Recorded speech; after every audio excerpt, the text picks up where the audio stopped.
अपने किसानों का हित सर्वोच्च प्राथमिकता है।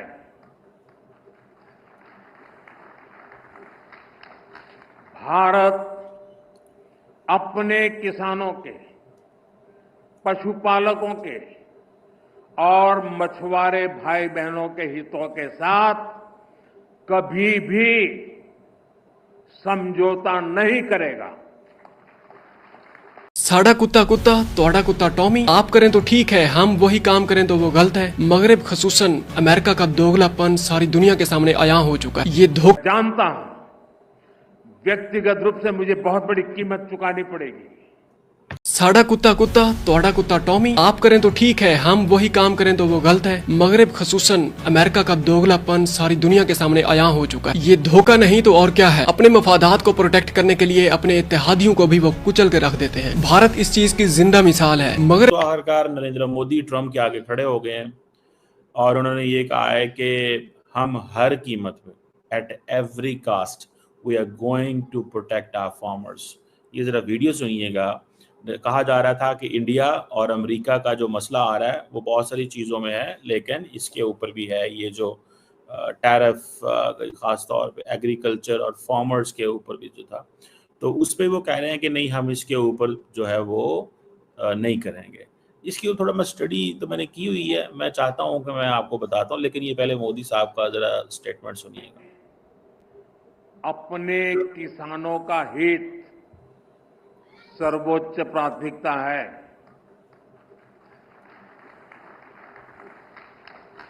भारत अपने किसानों के, पशुपालकों के और मछुआरे भाई बहनों के हितों के साथ कभी भी समझौता नहीं करेगा। कभी भी समझौता नहीं करेगा, दैट इज क्लियर। और मैं जानता हूं, व्यक्तिगत रूप से मुझे बहुत बड़ी कीमत चुकानी पड़ेगी। लें जी, उन्होंने फैसला कर लिया। वो कहते हैं जी मुझे कीमत चुकानी पड़ेगी और मुझे पता है इस चीज़ का। मैं just to let you know that what is the agriculture share in India's GDP. जो डाटा गवर्नमेंट ऑफ इंडिया की तरफ से आता है उसमें 15% ऑफ इंडियाज ग्रॉस वैल्यू जो है दैट कम्स फ्रॉम जीडीपी। ये तकरीबन rather not 15% but more than 15, so this is somewhere around 16-17%। जो एग्रीकल्चर है उसका जो that contributes in Indian GDP. So Indian GDP आगे आप खुद अंदाज़ा लगा लें, अगर $4 ट्रिलियन की है, ये मोर देन $4 ट्रिलियन, तो वहाँ पे 16-70% जो है वो है। और दूसरा ये है कि बहुत सारे जो लोग हैं किसान हैं इंडिया के अंदर, तो वो समझते हैं कि किसान है, फार्मर है, ये आपको पता ज़्यादातर गरीब लोग होते हैं। इनकी फ्रैंकली स्पीकिंग मैं तो अपने पाकिस्तान के किसानों को कहूँगा, बेचारों के बड़े मुश्किल हालात, वो जिनसे कहते हैं ना, it's difficult to make both ends meet. मुश्किल काम होता है, हर वक्त चीज़ें मैनेज नहीं होती। किसानों को हमेशा हुकूमत जो होती है वो टाइट ही कर रही होती है। तो अब नरेंद्र मोदी को ये कहा गया कि भाई साहब तुम जो है वो तुम पे करोगे, कीमत पे करोगे इस सारे प्रोसेस की। तो उन्होंने, इंडिया ने सॉरी कर दिया। उन्होंने कहा नहीं जी, हम आपके इसमें हम अपने लोगों के साथ खड़े होंगे। मैं नहीं खड़ा होऊंगा किसी भी ऐसे ग्रुप के साथ, ऐसे लोगों के साथ जो वो जिसे कहते हैं ना, जो मेरे इंडिया के लोगों के इंटरेस्ट को कंप्रोमाइज़ करेगा, मेरे इंडिया के इंटरेस्ट के लोगों को कंप्रोमाइज़ करेगा। सो ट्रम्प को मोदी साहब ने पहली दफ़ा सीधा सीधा जवाब दे दिया। ठीक है जी, उन्होंने ये कह दिया कि भाई साहब ये ऐसा लोग हैं, ये ऐसे ग्रुप हैं कि मैं कंप्रोमाइज़ नहीं करूँगा और मैं कीमत अदा करूँगा। अगर 50% टैरिफ है, इट मीन्स, कल रात बाय द वे सहाफ़ियों ने सवाल किया ट्रम्प से, तो ट्रम्प ने कहा कि अभी तो 8 घंटे हुए हैं अभी, और देखते हैं और क्या होता है। तो इट मीन्स कि वो ये कह रहे थे कि ठीक है, तुम भी करो और मैं भी करता हूँ। अब इंडिया को जारी बात है यहाँ पे थोड़ा सा चीज़ों को सामने, यहाँ पे जारी बात है इंडिया को ज़रा थोड़ा सा सामने वो जिसे कहते हैं ना, आना पड़ेगा और बताना पड़ेगा कि किस तरह इंडिया जो है वो इस सारी चीज़ को डील करता है। एक चीज़ मैं आपको बता दूं, जैसे मैंने आपको बताया कि एग्रीकल्चर के ऊपर मसला बना हुआ है, ठीक है ना जी। और एग्रीकल्चर फार्मर्स के ऊपर और इन लोगों के ऊपर जो है वो मसला बना हुआ है।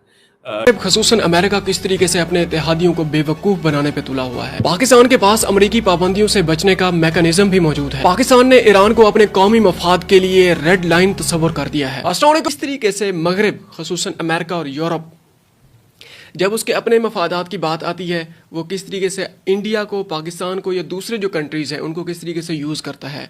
उनको जो खुद मशवरा देता है खुद उस पर बाद में अमल नहीं करता, और मशवरा देने के बाद हम जब अमल उस पर कर रहे होते हैं हम पर पाबंदियाँ लगा दी जाती हैं। वज़ारत ख़ारजा ने अमेरिका और यूरोपीय यूनियन की जानिब से रूस से तेल बरामद करने पर होने वाली तनकीद को मुस्तरद करते हुए इसे गैर मुनसिफाना करार दिया है। बयान में कहा गया है कि भारत ने यूक्रेन जंग शुरू होने के बाद रूस से तेल बरामद करना उस वक्त शुरू किया जब रिवायती सप्लाईज या सप्लाइजर्स यूरोप की तरफ मुंतकिल कर दिए गए थे। अमेरिका ने उस वक्त खुद भारत को रूसी दरामदात की तरगीब दी थी ताकि आलमी तवानाई मार्केट में इस्तेहकाम कायम रखा जा सके।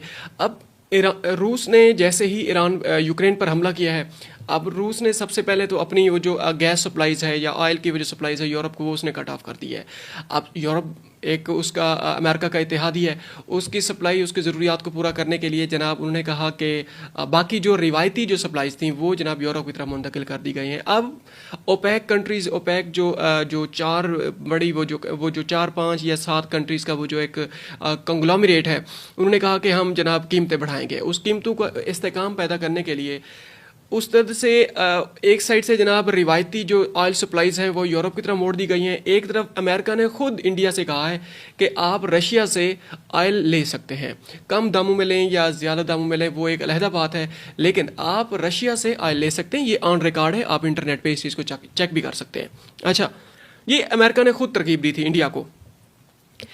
भारतीय वज़ारत ख़ारजा के मुताबिक भारत की दरामदात का मकसद आवाम को सस्ती तवानाई फराहम करना है। ये आलमी मार्केट की सूरत हाल के बायस एक मजबूरी है, लेकिन जो ममालिक भारत पर तनकीद कर रहे हैं वो खुद रूस से तिजारत कर रहे हैं।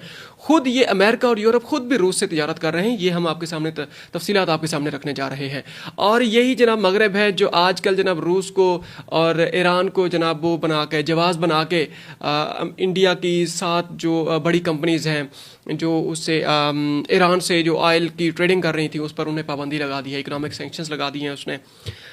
अच्छा, ये उन्होंने मजीद कहा कि जो ममालिक भारत पर तनकीद कर रहे हैं वो खुद रूस से तिजारत कर रहे हैं। बयान में मजीद कहा गया कि यूरोपीय यूनियन ने 2024 में रूस के साथ 67.5 अरब यूरो की अशिया की 2 तरफा तिजारत की, जबकि 2023 में खिदमात की मद में 17.2 अरब यूरो की तिजारत हुई है। 17.2 अरब यूरो की तिजारत हुई है। इसके मुकाबले में भारत की रूस के साथ तिजारत कहीं कम है। यूरोपीय ममालिक ने 2024 में रूस से 1 करोड़ 65 लाख टन कुदरती गैस बरामद की, जो कि 2022 के रिकॉर्ड 1 करोड़ 52 लाख टन से भी ज़्यादा है। अब ये वही कंट्रीज़ हैं, अमेरिका है, यूरोप है, जो आज मगरब को, पाकिस्तान को या ईरान को और इंडिया को तनकीद का निशाना बना रहा है कि आपने जनाब इकोनॉमिक सैंक्शंस की वजह से आपने इनसे वो नहीं करना, ट्रेड नहीं करना। ये खुद उनसे कर रहा है, ये ऑन रिकॉर्ड है, आप इसको खुद वेरीफाई भी कर सकते हैं।